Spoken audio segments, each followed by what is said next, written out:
Students, chapter 4th RBSE class 12th physics continue चल रहा है।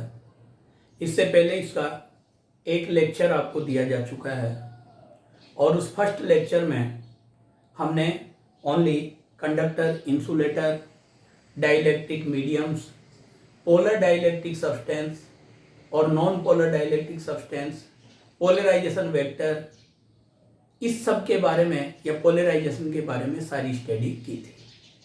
चैप्टर में अब जो टॉपिक है वो है कैपेसिटेंस ऑफ कंडक्टर। कैपेसिटेंस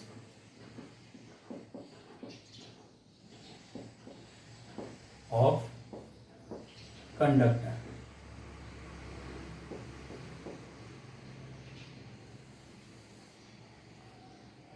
आप जानते हैं बेटा कि कंडक्टर जो होता है वो चार्ज को फ्लो करता है और उसके अलावा अगर किसी कंडक्टर को हम चार्ज देते हैं तो चार्ज को कलेक्ट भी करता है।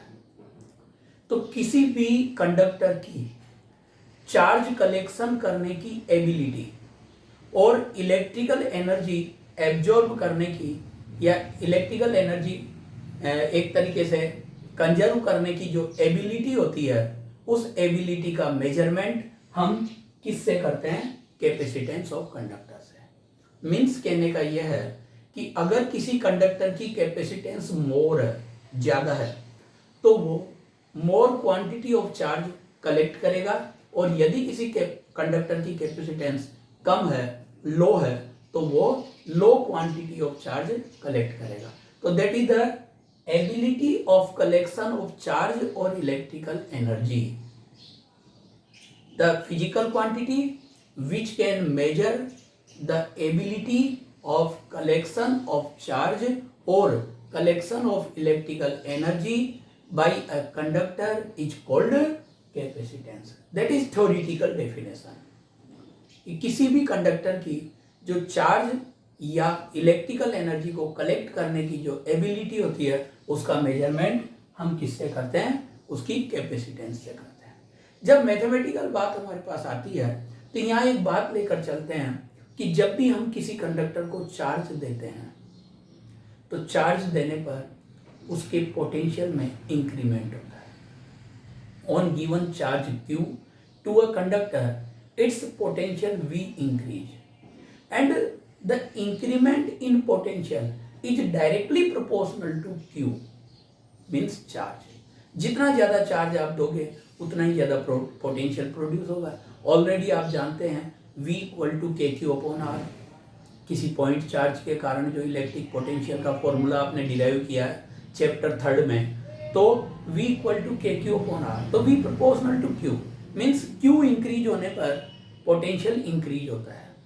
तो किसी भी कंडक्टर को जो चार्ज दिया जाता है और ड्यू टू दिस जो पोटेंशियल इंक्रीमेंट होता है या पोटेंशियल प्रोड्यूस होता है is directly proportional to charge. So we can say for a conductor V is directly proportional to Q और Q is directly proportional to V।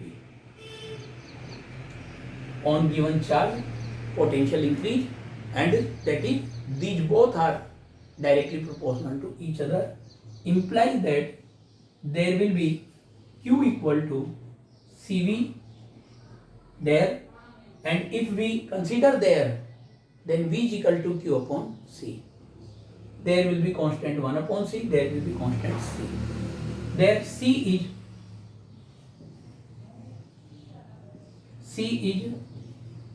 a constant which is called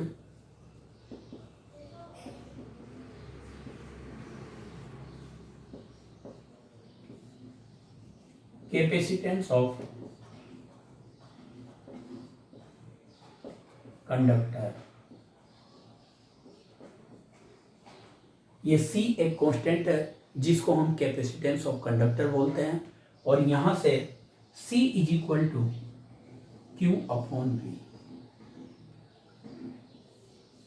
We can define capacitance of conductor from this formula. If V = 1 volt 1 volt, then C equal to Q. Means आप ये कह सकते हैं the quantity of charge given to conductor which produce 1 volt potential on the surface of conductor is called capacitance of conductor. Means आप ये कह सकते हैं कि the capacitance of conductor is equal to the quantity of charge given to conductor which is produce 1 volt potential on the surface of it. किसी भी conductor की surface पर 1 वोल्ट पोटेंशियल प्रोड्यूस करने के लिए जो चार्ज की क्वांटिटी गिवन होती है वही उसकी कैपेसिटेंस होती है. ओके, आपको यहां से इसकी डायमेंशनल फॉर्मूला भी कैलकुलेट हो जाएगा. डायमेंशनल फॉर्मूला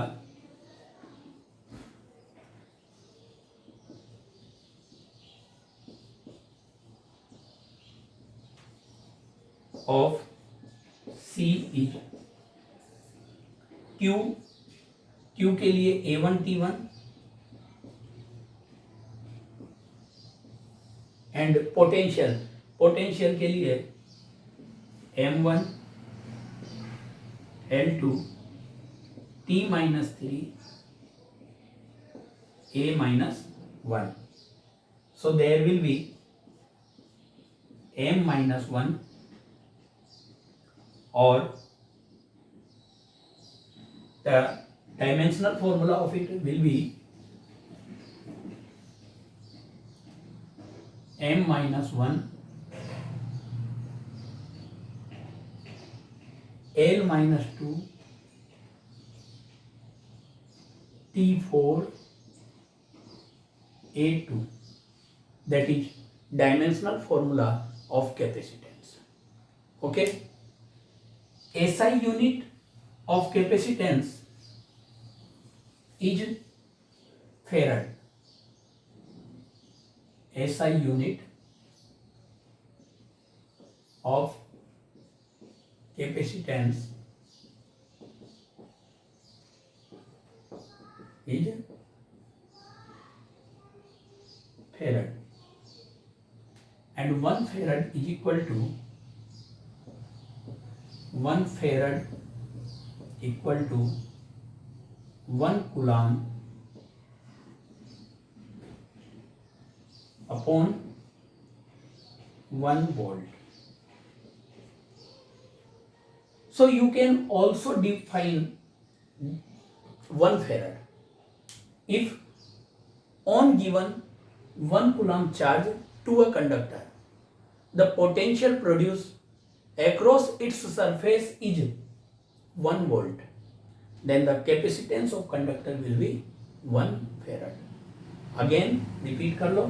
जब किसी भी कंडक्टर को 1 कूलम चार्ज गिवन करने पर देने पर अगर उस पर 1 वोल्ट पोटेंशियल प्रोड्यूस होता है तो उस कंडक्टर की कैपेसिटेंस 1 फेरड होती है. That is 1 farad. But farad is a big unit of capacitance. So another unit we use, another units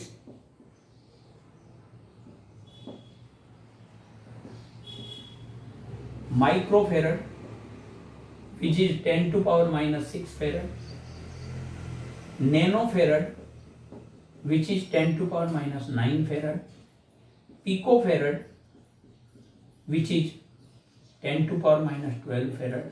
These are also used for capacitance.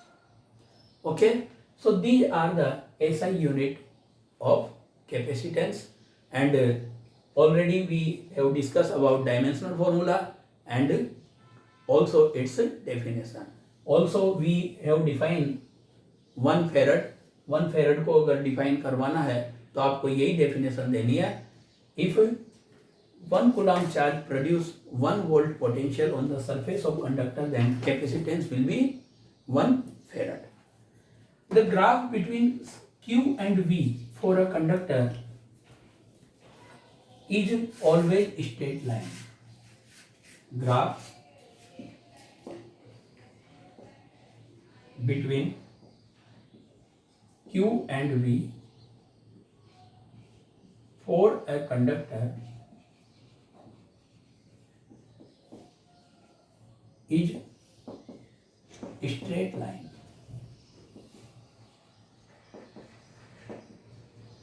And by this graph we can calculate capacitance of the conductor. देखो ये आपके पास V और ये Q, ये एक straight line graph आता है. Suppose करो ये एंगल थीटा यहाँ पर मेक करता है, तो जब हम यहाँ पर कैपेसिटेंस निकाले तो C is equal to Q upon V and that will be tan theta perpendicular upon base. But अगर यही ग्राफ इस तरीके से आ जाता है कि आपको एक्स एक्सिस पर Q लेता है और वाई एक्सिस पर V लेता है, तो भी ग्राफ तो स्ट्रेट लाइन ही होगा, लेकिन अब जो कैपेसिटेंस की वैल्यू आएगी यहाँ इस ग्राफ से वो आएगी Q upon V equal to 1 upon tan theta. That is difference between calculation of capacitance. So first of all you mention where V is taking on the x axis or on the y axis. अगर उसने V को x axis पर लिया है और Q को y axis पर लिया है तो आपके पास ये C equal to tan theta होगा, और अगर उसने Q को x axis पर और V को y axis पर लिया है तो C is equal to Q upon V means 1 upon tan theta होगा. क्योंकि ये ग्राफिकल क्वेश्चन हमारे पास पुटअप हो जाते हैं तो ये आप इसमें माइंड में रखें. अब जैसे एक क्वेश्चन हमारे पास आता है कि किसी भी कंडक्टर को गिवन चार्ज अगर डबल कर दिया जाए, क्वेश्चन है if the charge given to a conductor is double of previous value, then what effect on capacitance?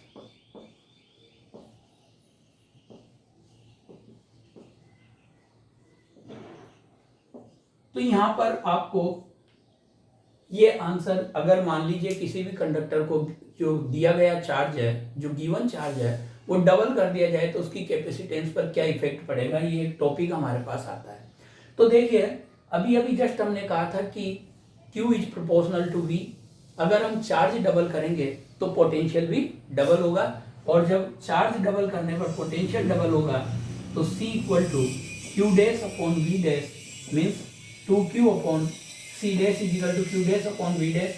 2Q upon 2V means that is Q upon V, that is C. So the capacitance does not change on if you given charge is double. यदि आप दिए गए charge को double कर देते हैं तो उसकी कैपेसिटेंस पर कोई इफेक्ट नहीं पड़ता है, क्योंकि चार्ज डबल करने पर पोटेंशियल भी डबल होता है और इस कारण से इसकी वैल्यू कांस्टेंट रहती है. इसी तरह नेक्स्ट क्वेश्चन आता है कि अगर मान लीजिए किसी कंडक्टर को 3 माइक्रोकूलम चार्ज देने पर उसकी पोटेंशियल में 5 वोल्ट की इंक्रीमेंट होती है. क्वेश्चन है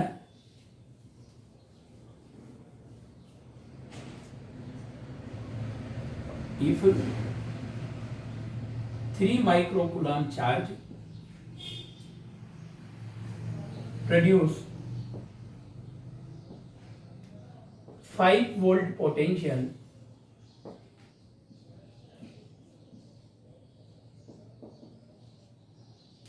on the surface of conductor,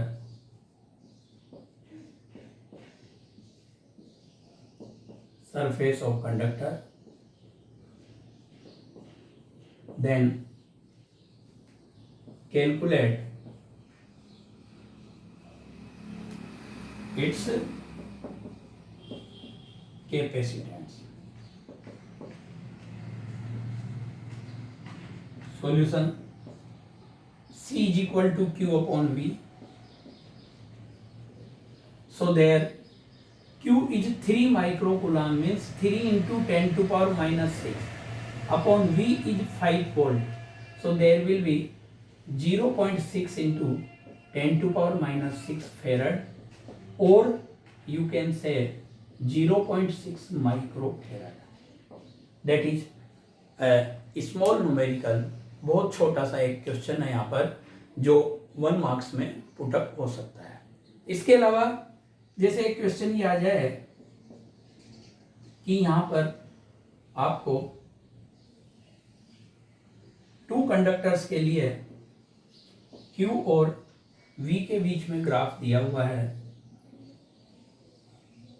ये there are 2 graph. At one graph that is 30 degree and at second graph that is 60 degree, that is A and that is B. Question आपसे put up हो रहा है, find out the ratio of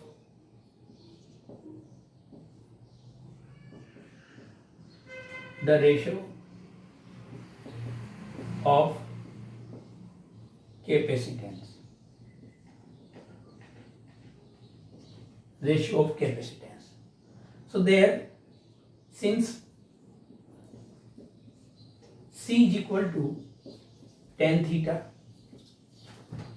because there V is on the x-axis and Q is on the y-axis, so there will be perpendicular upon base, and perpendicular upon base से C is equal to tan theta, implies that CA ratio CB is equal to tan 30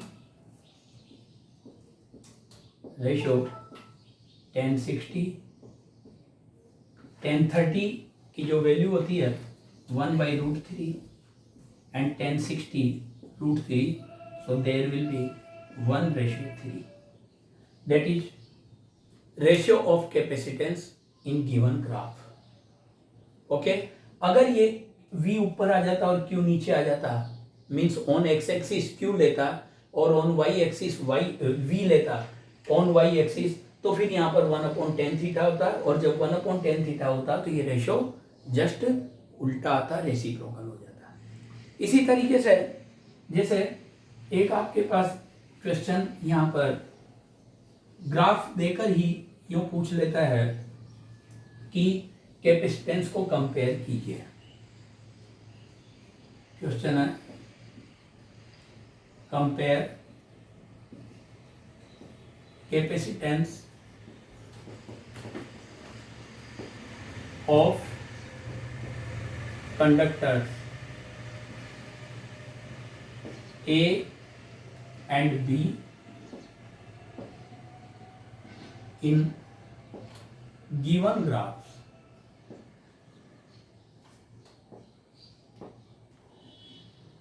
to graph यहां पर उसने mention किए हैं। एक graph में on the X axis V लिया है और on the Y axis Q लिया है, और ये इस तरीके से यहाँ पर ये A और ये B ग्राफ दे रहा है। और सिमिलर सेकेंड ग्राफ में उसने on the Y axis suppose करो Q लिया है और on the Y axis V लिया है, एंड यही ग्राफ आपको यहाँ पर गिवन है। तो इसमें आप सारी बात यहाँ पर कंफर्म कर सकते हैं। पहले फर्स्ट के लिए जब बात करें, for first C equal to Q/V equal to tan theta, since tan theta for A is less than tan theta for B, so C of A is less than C of B. There is answer, means capacitance of conductor A will be less than capacitance of conductor B from there. And for second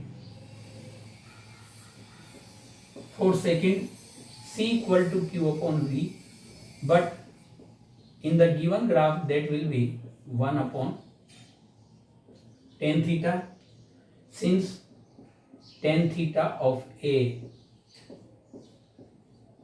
is less than tan theta of B, so CA is greater than CB, means capacitance of conductor A will be greater than capacitance of conductor B. तो इस type से इसमें 3 और 4 types के question आपके पास put up होते हैं जिनका आपको आंसर आना चाहिए. ओके, इसके बाद आपके पास यहाँ पर टॉपिक आता है बेटा एक capacitance of isolated spherical conductor. Capacitance of isolated spherical conductor.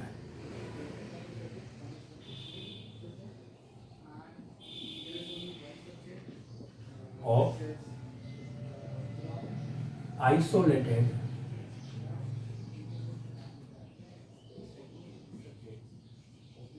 spherical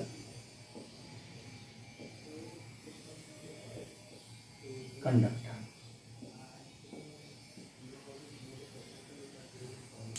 actually बेटा स्फेरिक आइसोलेटेड कंडक्टर का मतलब है कि जिस कंडक्टर पर नियरेस्ट एटमॉस्फेयर का, या यूँ कह दीजिए कि कोई अगर उस कंडक्टर के पास में कोई दूसरा कंडक्टर है तो उसकी प्रेजेंस का उस पर कोई इफेक्ट नहीं पड़े.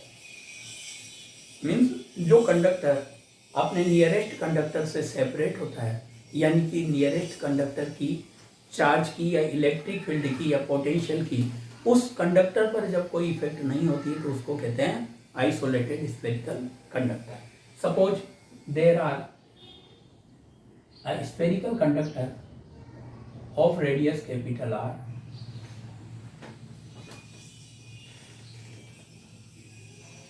center of it is O, charge Q given to this conductor is uniformly distributed on the surface of this. जो इसको कैपिटल Q चार्ज गिवन किया जाता है, यह चार्ज इसकी सरफेस पर यूनिफॉर्मली डिस्ट्रीब्यूट हो जाता है और ये चार्ज इसकी सरफेस पर एक इलेक्ट्रिक फील्ड प्रोड्यूस करता है जिसकी direction at each point of the surface of sphere is normal to the surface, that is direction of electric field, that is normal to the surface, and it behaves like a uniform potential surface, जिस पर isolated कह दीजिए कि ये एक इस तरीके से बिहेव इक्वी पोटेंशियल सरफेस की तरह बिहेव करता है. यानी इसकी सरफेस पर जो पोटेंशियल की वैल्यू होगी वो इक्वल होगी eight each point. The potential produce on the surface of sphere, the potential produced on the surface of spherical conductor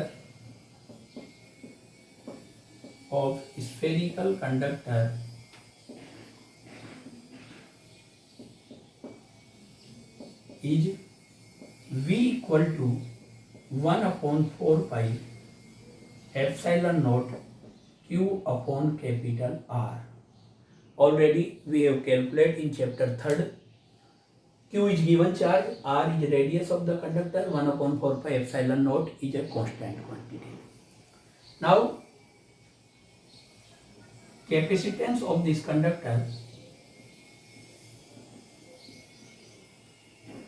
capacitance of this spherical conductor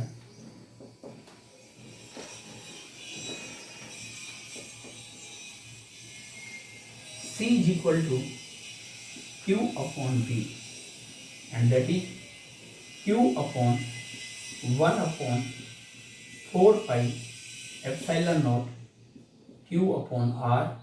Q से Q cancel and that will be C equal to 4 pi epsilon naught R.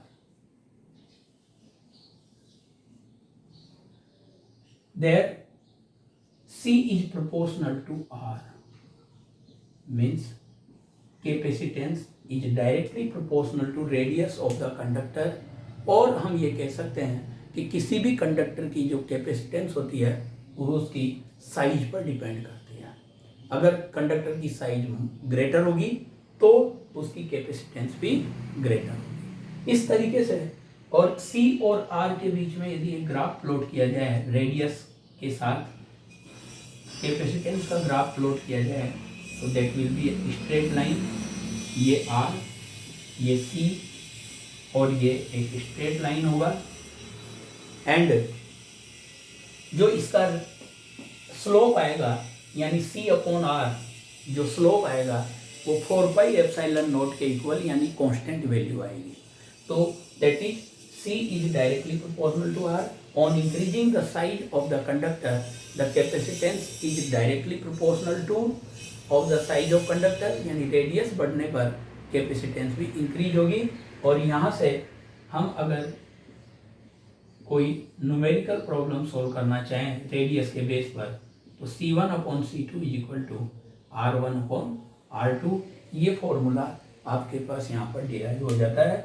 तो ये capacitance of the conductor, spherical conductor है। अगर मान लीजिए कि spherical conductor के around में कोई मीडियम है, कोई भी डाइलेक्ट्रिक मीडियम है, तो डाइलेक्ट्रिक मीडियम की कंडीशन में ये यहाँ पर medium in the presence of medium की कंडीशन में that will be 4 pi epsilon R, and you know already epsilon is equal to epsilon naught into epsilon R, so that will be 4 pi epsilon naught epsilon R, capital R implies that C medium is equal to epsilon R into C, means capacitance जो होती है वो epsilon R multiple होती है। ये question NEET exam में 2020 में अभी आया था। कैपेसिटेंस दे रखी थी मीडियम की और एप्सिलॉन R की वैल्यू दे रखी थी और आपसे एयर की प्रेजेंस में कैपेसिटेंस पूछ रहा था। बिल्कुल सिंपल क्वेश्चन, यहाँ पर मीडियम की कैपेसिटेंस रख दीजिए, एप्सिलॉन R की वैल्यू रख दीजिए, C की वैल्यू कैलकुलेट हो जाएगी। तो ये इस तरह से मीडियम की प्रेजेंस में एप्सिलॉन R मल्टीपल इंक्रीज हो जाती है कैपेसिटेंस। इसके बारे में आगे स्टडी और होगी। तो ये आपके पास आज का topic, that's last for today. Thanks.